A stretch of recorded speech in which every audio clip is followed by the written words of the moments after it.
It is the week 6 edition of the Matt Barrie Show, presented by Allstate here on the College Football YouTube channel. I am Matt Barrie, and here's what I'll say right out of the gate before we check in with Paul Finebaum. Part 1. Any college football fan in America should never, ever, ever, ever, ever, ever, ever look at a college football slate and say, oh, the games are weak.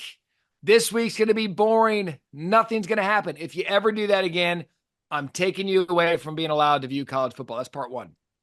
Part 2, for the first time since 2016, 5 teams in the top 11 get beat. It's part 2.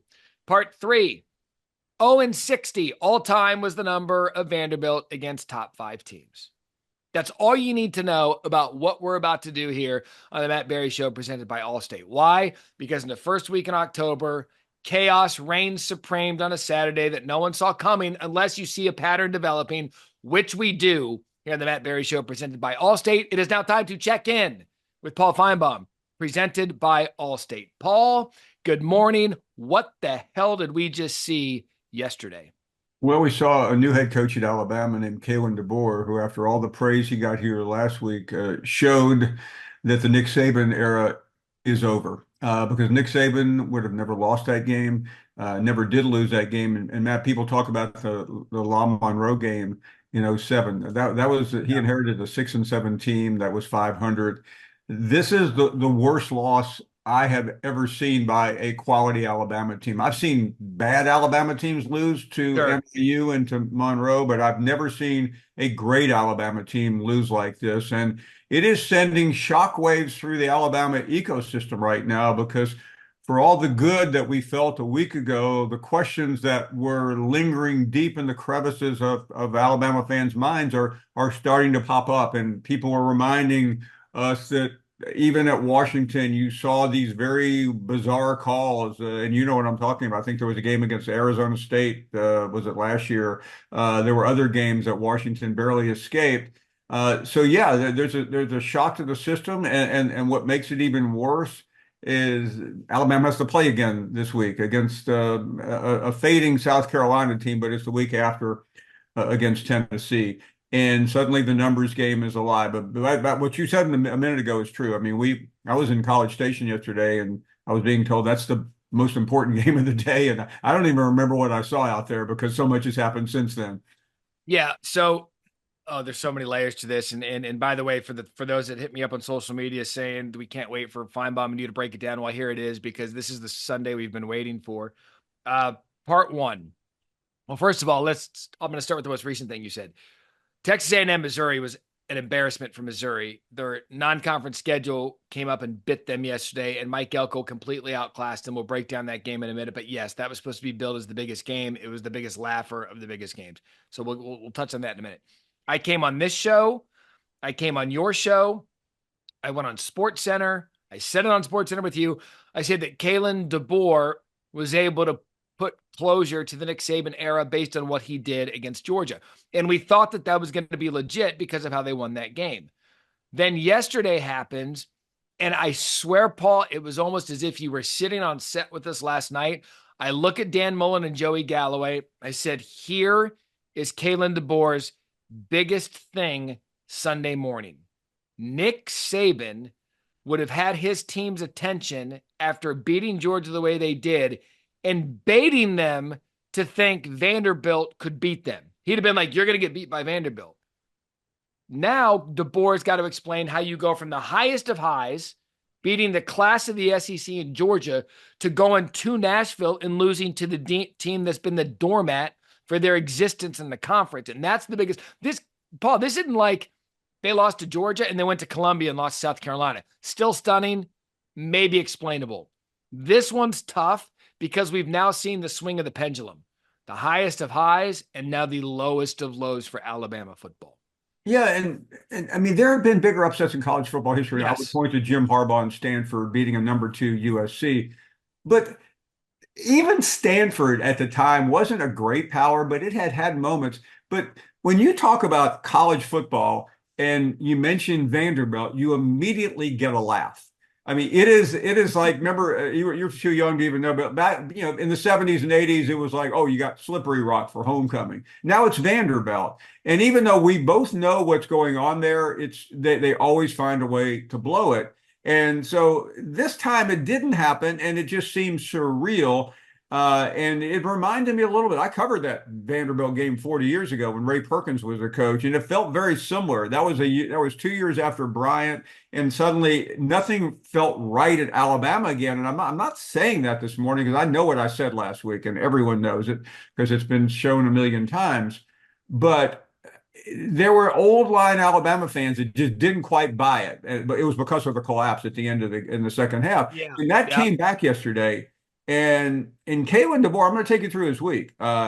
He's calm, he's cool. He came on our show Wednesday, and we went back and talked about the Georgia game. Can you imagine trying to get Nick Saban 4 days after a major win to say, Coach, I know you got Vanderbilt. Let's go back and talk. He would have bitten. First of all, he wouldn't have done the interview.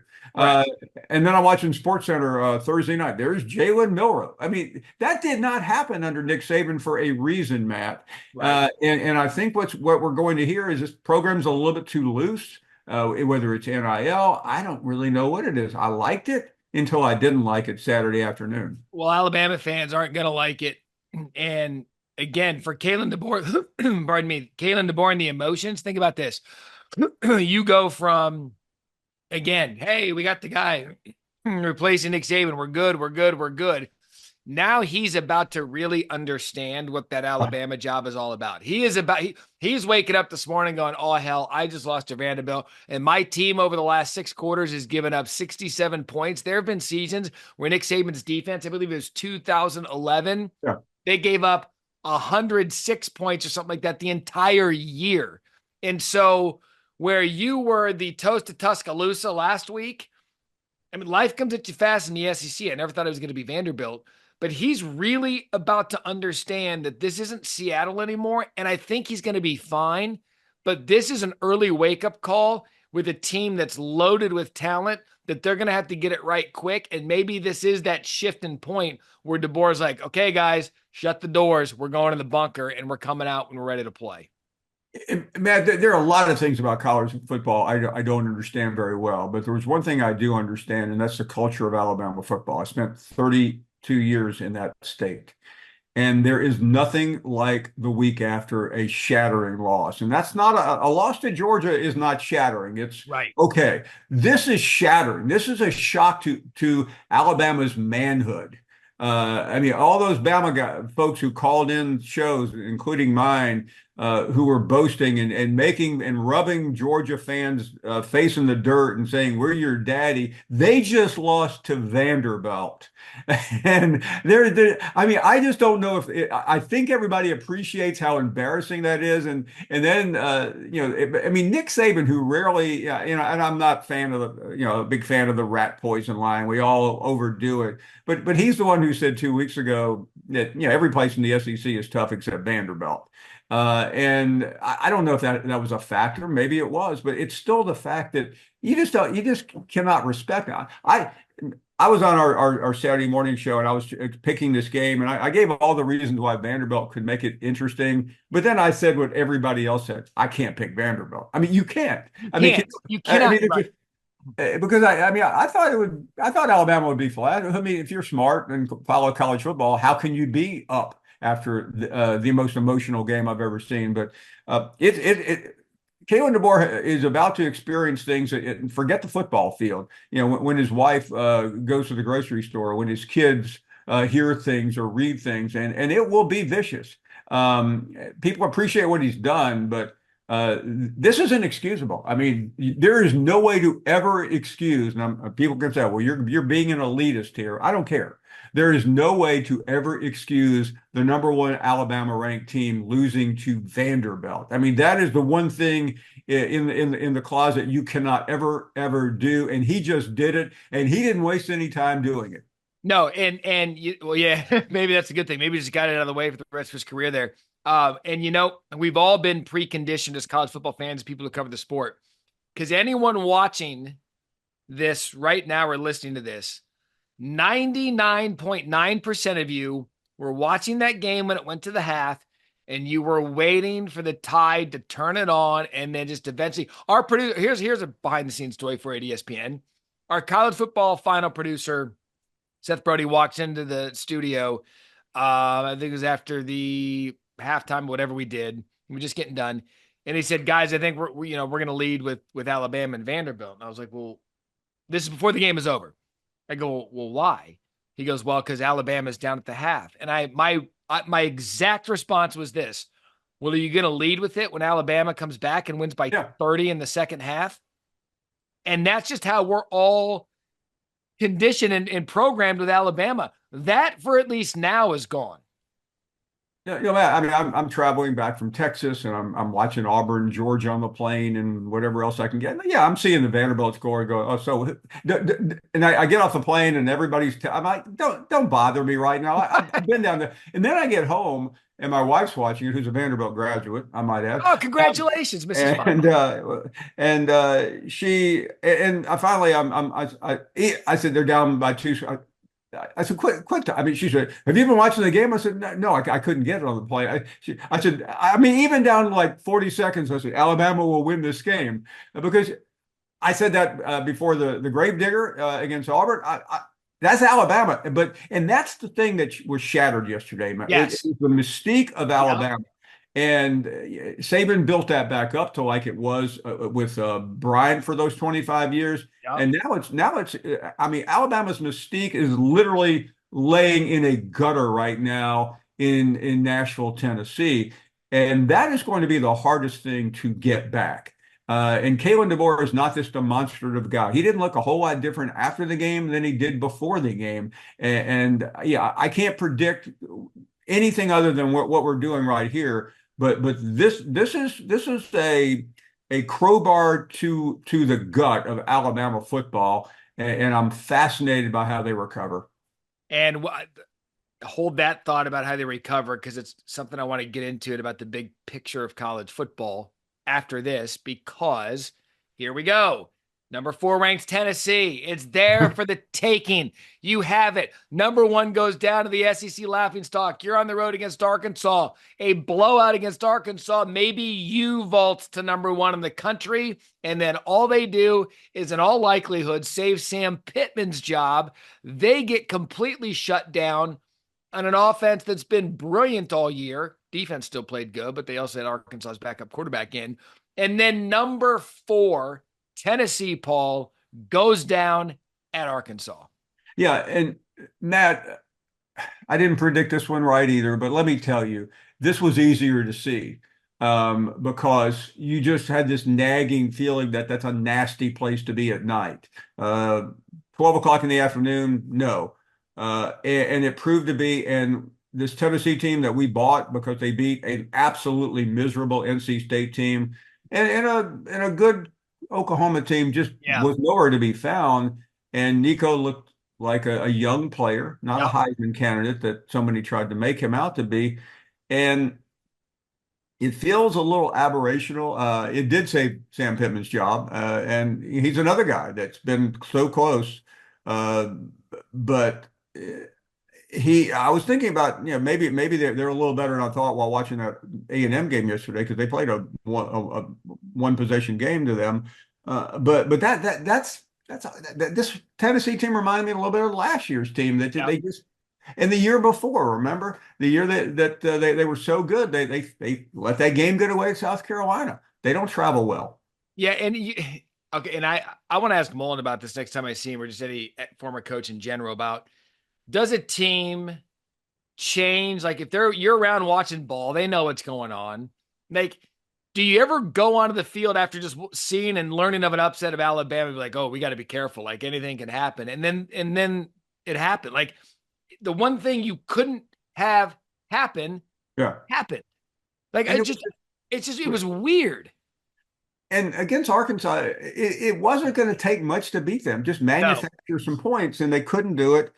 And I just think we're now finally at the point where we quit making these rash judgments, and we did about Tennessee. But it was easy to do. I mean, the NC State game was a fraud because there was nothing to be learned. But I thought winning at Norman really told us a lot about this program, and now no.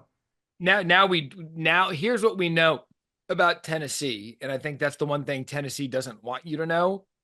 We know that they're capable of that. Yeah. Because again, I've been on this show, I've been on your show, I've been on Sports Center, been on radio shows. Tennessee's the sleeper. They're the one you don't want to play. Sure. They can be the most explosive team in the conference. They're dangerous because they're now playing defense. I don't see them being upset against Arkansas. The meat of their schedule's on the way. Now, all this does, Paul, is this really just it really opens up the conversation in the coming weeks when these games really start to get big with teams like Tennessee, with teams like Alabama.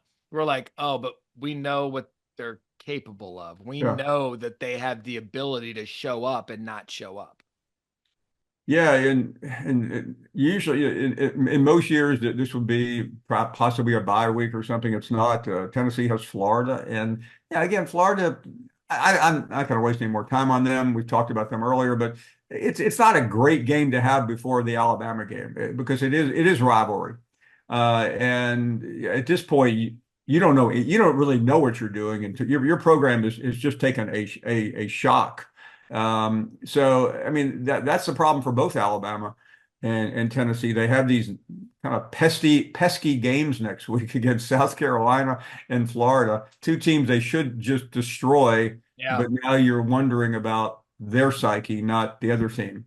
And by the way, Florida looked good against UCF in a game 2 weeks ago. I thought Malzahn and company would win, and that wasn't the case. And so now, as we're painting the picture here on the Matt Barrie Show presented by Allstate, number 1 goes down. Number 4 goes down. Here comes number 9, Eli Drinkwitz in Missouri. They're undefeated. They skated by that Vanderbilt team. They had problems with Boston College. They go on the road for the real first test of the season. They didn't even belong on the same field as Texas A&M.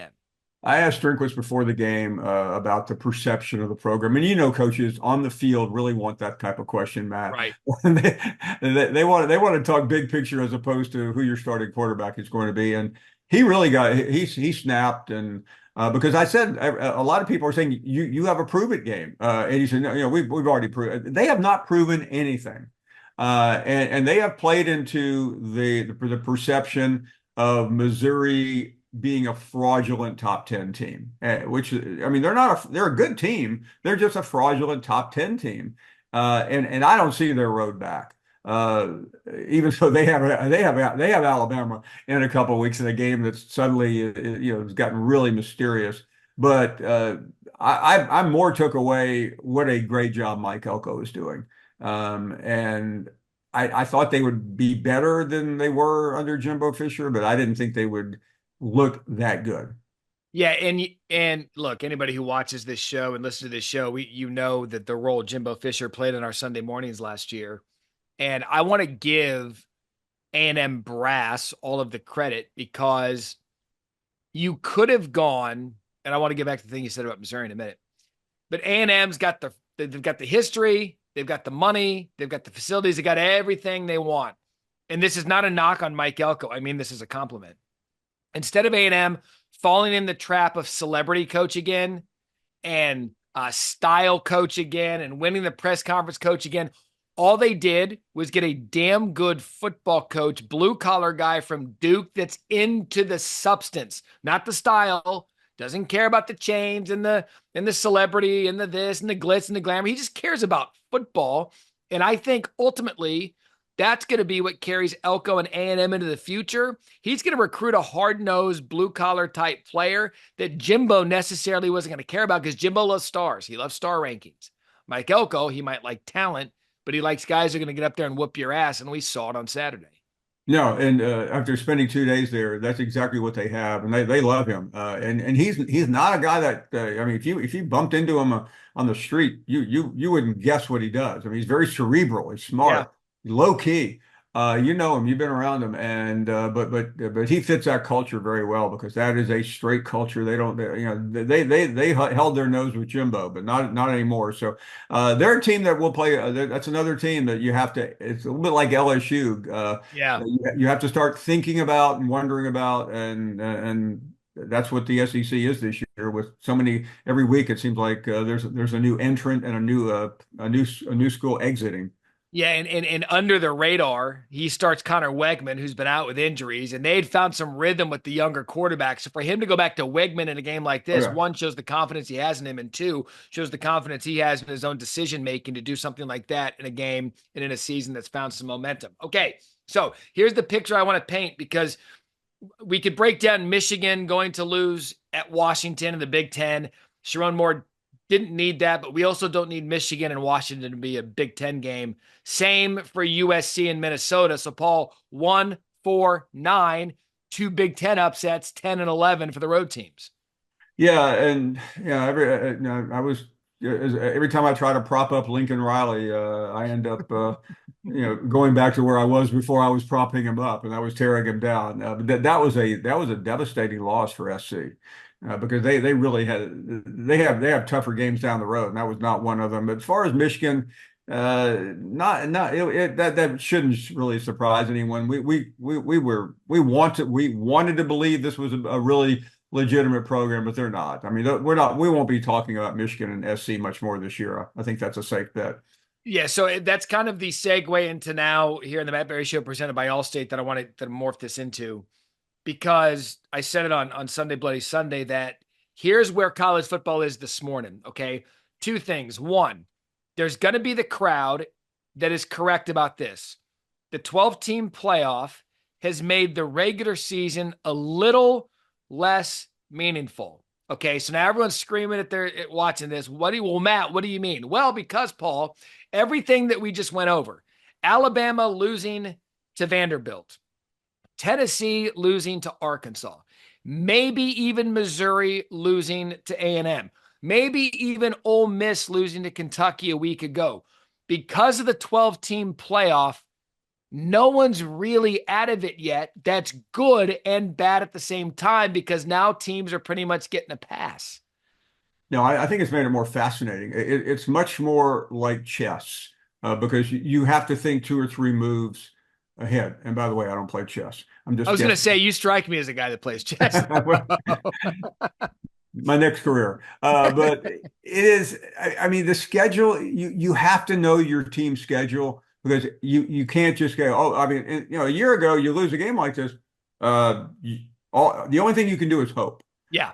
Now it's okay. Well, what does that mean? What is this? It's a little bit more. It is a lot more like the NFL, where there's so many variables, and the games still matter. They just matter differently, and I like it because I mean Alabama losing to Vanderbilt a year ago, they're done. I mean, Yes. what chance do they have of recovering from that? Now they're okay. It's they got this game, that game, that game, and what happens over here, here, and here.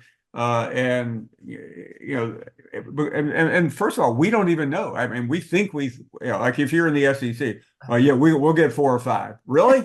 Don't be so sure about that.